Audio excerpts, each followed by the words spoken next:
Greetings, I am Elasa, and today's video is all about quantum mechanics, time, the nature of reality, the nature of creation, and also working with law of assumption. So let's go ahead and jump on into it.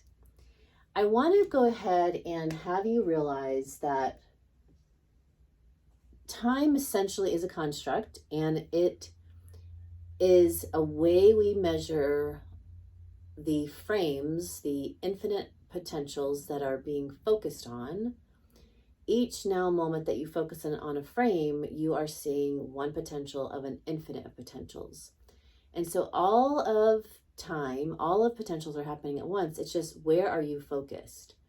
And so you find yourself in this experience, in the avatar, in this landscape we call, Earth, we call space, we call nature, we call gross matter. All of the form that you're seeing in front of you is that slowed down light particle taking position.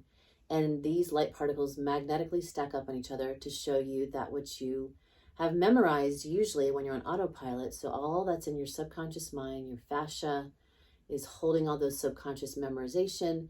And then etherically in your aura and etherically out in the field, there's individual memorized subconscious material running in the Akash, and greater records are running from memorized or imprinted space, imprinted light that's holding information. And so when we are looking at this infinity sign, we're seeing that essentially here you are, and you are right here. You are in the now, fully present at this cross point. But yet you're seemingly moving, which you are essentially. The light particles are always spinning. The light as you are, that you are materializing in from a wave, from pure consciousness, is always vibrating. So it's always essentially moving, but yet it's paradox. You are also seemingly going places, but you're not. It's just the frames that you're focusing on are happening each now moment, and your focus seems to be like one of those little books that you flip, and you may see at the bottom corner a little guy running, because each page that you flip, each scene, each picture show, just how movies are created on a movie reel, it looks like when you flip the pages, the person's running. So it's the same thing with you essentially right here. You're watching every now moment the scene change of me particleizing with my hands here and then my hands here. And so this little guy that you are is always moving forward.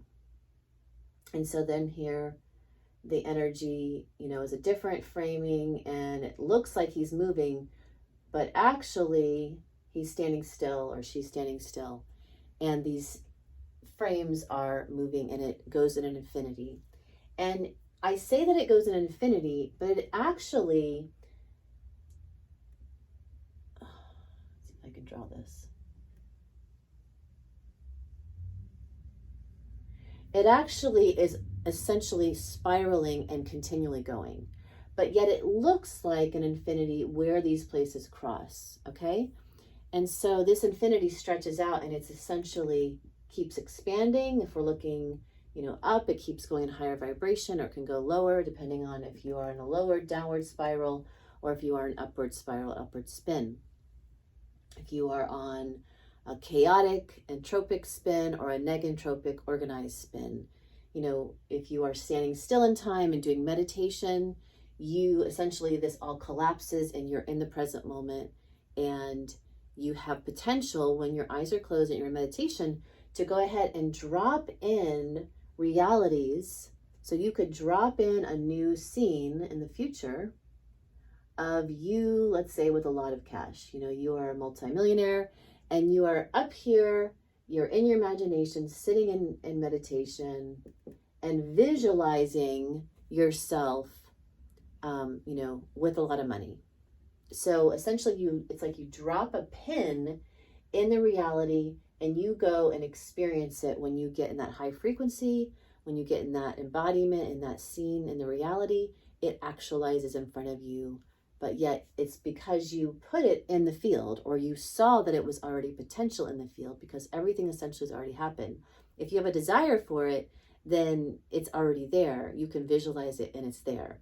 It's you actually getting to the focus point in the gross matter, in the material world, where you actually experience it. And the faster you're moving, meaning you're high vibration, you're malleable, you don't get fixated on things, you don't get stuck when something's presented to you, you can move easily, you live lightly, you may have a lot, but you're not attached to it. You know that things can be malleable and move. You may even talk fast sometimes, you may not talk at all. You may go slow and you just are in flow. That's still essentially a version of moving fast. However, if you are slow and dense and you're holding on to things, this time can sometimes get very expanded and large, whereas you drop the pin in of the vision of you with a lot of cash, but it takes 20 years because, you have density, you're holding on to things, you're not allowing things to shift and move and grow easily, or materialize easily, or be seen or focused on, go into phase easily, because you believe in it takes a long time and you don't want to let go of old versions of yourself. You don't want to let go of all the density in your field. And so that's what I mean by moving slower or moving faster. The more you meditate, the more space you create for those things that are in your field to drop in quicker. And so if you're putting a lot of manifestations, a lot of orders out to the ether, then, it may, it takes a lot of different than scenery or moments sometimes for those things to come in. So just realize, by focusing on that which is like near and dear to your heart, the best life, and it's maybe 3 to 10 things, 3 to 10 characteristics or realities, will be much easier than you putting in 50 or 100 and having those materialize quick. They will eventually materialize when you are in the right resonant match and you allow those things to be right in front of you.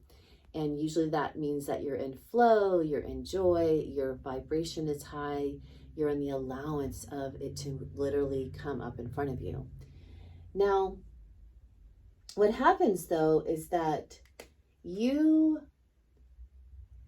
let's say you visualize something and you actually tell yourself, this is a good trick, you tell yourself that I already manifested all that money. You speak in the present and you're like, isn't it so cool how I'm already a multimillionaire? How I already, manifested the best coaching practice I could ever have. I have the most amazing clients. I'm always booked out, right? These are the things maybe you're telling yourself, and you said it already happened. So what's really cool about understanding this infinity is that since you're always moving forward, you're always expanding, and you're just in the flow dancing through life, you actually will come up onto that seemingly past event and it becomes your future. So you actually will experience it at another time because things are cyclic. So you have to have a major identity shift and a major up-leveling to have your cycles change dramatically, and it is possible, but yet there will always be this incarnation seemingly common threads that have it be, let's say you want to manifest the most amazing healing center in Dubai, and that's a very high frequency, but yet, you may have a cycle of having a healing center, but maybe you don't get to that highest version of having it in Dubai or on Venus, but yet you have it in your neighborhood and it's still a great life. My point is, there's going to be themes in the incarnation that you are going to gravitate to, but you will always be giving yourself an opportunity to do it again. So if it feels like you missed out on a manifestation, or you said no, when you were offered an opportunity because your little self came in and was like feeling fearful, just remember that those moments that we've talked about videos before, those thresholds where you will have the memorized lower version self that is fearful to take that jump and that leap of that opportunity, may come and rise its head because you are actually, let's just draw a version here. Hopefully you can still see it. So you're actually, because these moments are memorized in the fascia and in the ether of the aura and of the greater field of existence, So they're memorized in your skin, and they're memorized in the aura, and they're memorized in the greater experience of the field, of the magnetics of the field. When you go to up level and you're ready for this great opportunity, but yet the opportunity comes to you and you say no because you're afraid. Hopefully you can see that we have the ring of light. Let's turn that off. You will have this experience come up to you, and maybe you say no because inside of you, you threshold, and the old version of you rears its head and starts to feel very nervous about it and says, oh, I can't do this. And you say no. Or the other being comes up to you and they are the threshold, meaning they say, oh, we're hiring somebody else because, we didn't think you were qualified. You have those, lower self experiences show up. Those are thresholds of the low version literally pulling in to be transfigured and that energy to be transformed into a useful energy when you're able to witness it, when you're able to move through it, when you're able to tell this man who told you that you weren't qualified that, well, actually I am, and then they change their mind right in front of you because you hold your confidence. Or if it's the inner transfiguration that's going on where you get offered something but you're like nervous, but in that moment you just witness your lower self, take a few deep breaths, maybe tell them, let me meditate on this, and you come back and you say yes to the opportunity. So you transfigure through these lower version energies that will come up because they have been memorized in your subconscious mind. And in order to jump into the higher versions, you may sometimes have to transfigure through those experiences. So to come back, what I wanted to get to you, and then we're going to end this video for today. And you see this drawing here, you're essentially moving forward on these infinity spirals, which essentially, if you look at it from another direction, it's also, the rotation. So the rotation, whether it's going up or down, that rotation is, you are always here right now. And it just seems like as you're rotating, whether you're looking at it on a horizon or moving, linearly, or you're realizing that you are non-local, there is no distance, there's only you just projecting light in front of you every now moment with a different, belief that it's going to show up like this, like this, like this, because you believe in linear. And so you believe that I'm going to, naturally cascade my arms. So you're actually projecting and memorizing me showing up again and again and again with a new movement of my hand going across the screen. But essentially, I and you are not moving. You're just spinning and seeing each now moment, which looks like in one level of this sharing an infinity, and stretched out infinity, but in another level, as you keep graduating into non-locality, you're actually right here, right now, and it's just your focus is seeing the spin from the two eyes, right? That's the way this avatar works, unless you're using your other senses to see. So I just wanted to get these 3 drawings to you. I will probably, I'm sure, go deeper on this, but I hope this helps. Please leave any comments, any ahas. Please share this video, like all that jazz. And if you're wanting to coach with me or mentor, go ahead and look in the bio and go to my link tree and see my opportunities. Have a great day.